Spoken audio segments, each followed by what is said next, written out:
connection to. What has made this such a good fit for you? Just the people, first and foremost, Mark Coyle, our athletic director, we're the longest tenured AD head coach combination in the Big Ten. It's very rare to have 10 years together in this profession, and his leadership at the top has allowed us to have cultural sustainability. And really, after 10 years, being able to do it our way. And, we're still 80% high school players. And so when you go on the field and you watch those guys, it truly still is a developmental program. And now that 5 for 5 really helps us. You've done a really great job of being a consistent winner here. I know, and you said this when we were in Chicago Media Days, you want to take the next step and be a college football playoff program. So how do you do that? What are the things that need to happen? Well, I think it's happening in the program. Now, you still got to go out there and win. I love Big Ten Media Day because someone's going to finish first and someone out of that group is going to finish 18th. I mean, it's somewhere in between, but we're all really positive and everybody wants the same thing. But I really, truly look, we're the only Big Ten team that has a head coach, OC, DC, and the starting quarterback back. And I want our team to always think really big. I want them to think of what they can accomplish. We got to know how that happens. We talk about 78% all the time. You got to win the ball. You got to be really good at tackling and breaking tackles. You got to win the explosive play battle on the offense and defensive side. You got to be really good at situational football, and you've got to win one-possession games. You look at all the teams in the country who get to double-digit wins. They win their one-possession games. And if they didn't win the one-possession games, they wouldn't be a 10-win team, 11-win team, 12-win team, et cetera. So it's all those put together, but we have all the right pieces in place. And every year, I want our teams to feel like we have a great opportunity to do that because of the development piece as we keep moving forward. It's been interesting. You made some changes in your coaching staff, and there were a few that jumped out at me. Mo Ibrahim, obviously we know him from his success here. Isaac Frichte, Matt Limegrover has a history here in Minnesota. What made those guys kind of the right fits at this time? Well, first and foremost, take Isaac Frichte, for example. We have 6 former players at Minnesota now coaching for the Gophers, and I think that's really important. I think that's really important for the rivalries. I think it's really important for the connection of the players.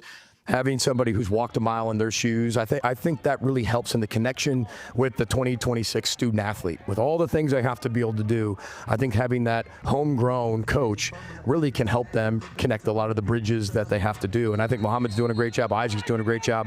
Mariano Marin's doing an amazing job. Matt Limegrover's back, who has a ton of experience here coaching. So I think that familiarity really helps in a place like Minnesota.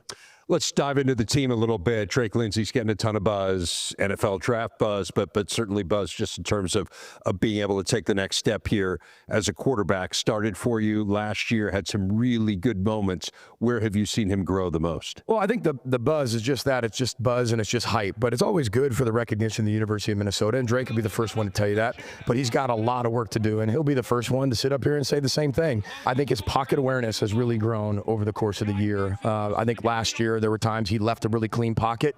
Maybe it felt dirty, but it wasn't. There was something that spooked him in the B gap or a back picking up some type of pressure. It's trusting the protection.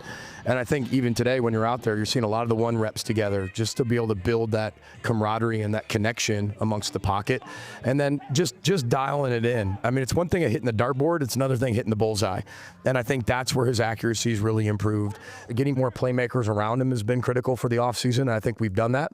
The supporting cast is better than it was, and I think that needs to all keep coming together like it has been in training camp. So who are some of those new playmakers that have stood out to you? Yeah, I think we brought in a kid by the name of Noah Jennings, and I hate to even say this because this is July or August, and this is hype, right? But he wears number 13. His body frame, his structure looks a lot like Bateman.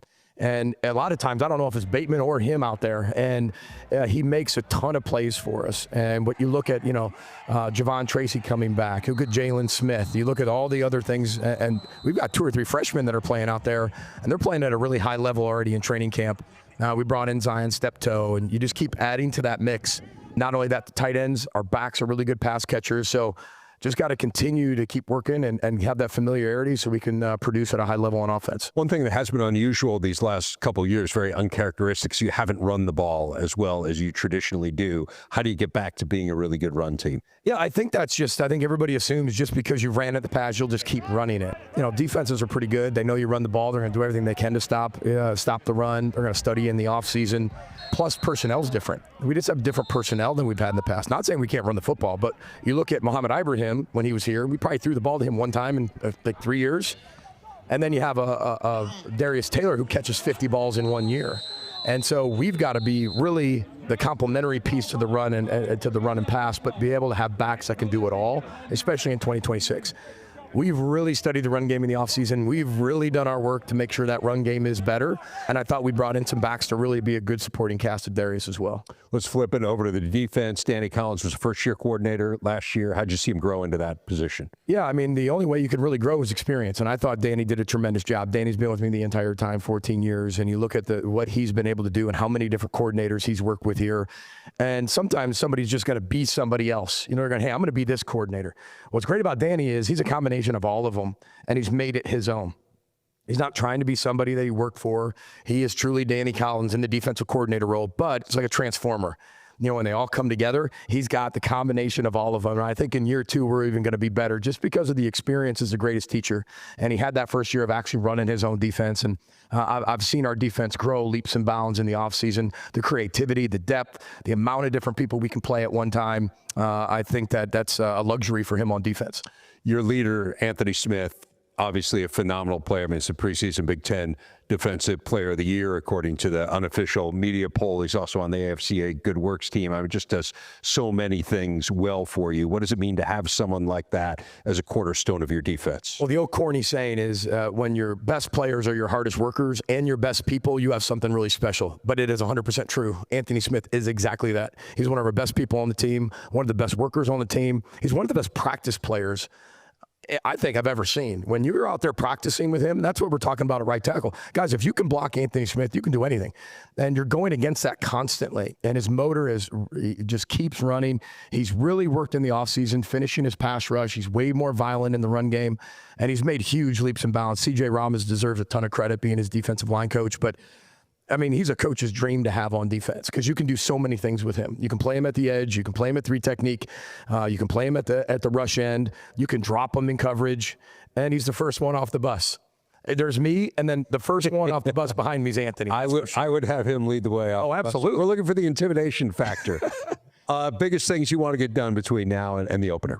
I think it's the mastery piece now. You're done with the first 2 weeks of the grind of those first 2 weeks. You're about 2.5 weeks away from kickoff. You want to clean up a lot of stuff. You're still in training camp for the next 6 days. So you want to clean up all those things, get to the mastery level of what we're going to do. The first 2 weeks, our team has shown us what they can do. Now, as coaches, we've got to be able to trim the edges, trim the fat, say, we're really good at this. Master that in this 3rd week, and then we start getting into game week once we get into week 4 and 5. PJ Fleck, great stuff. Thanks a lot. Really appreciate it. Thanks, Dave. Row the boat, Sky Mago Gophers.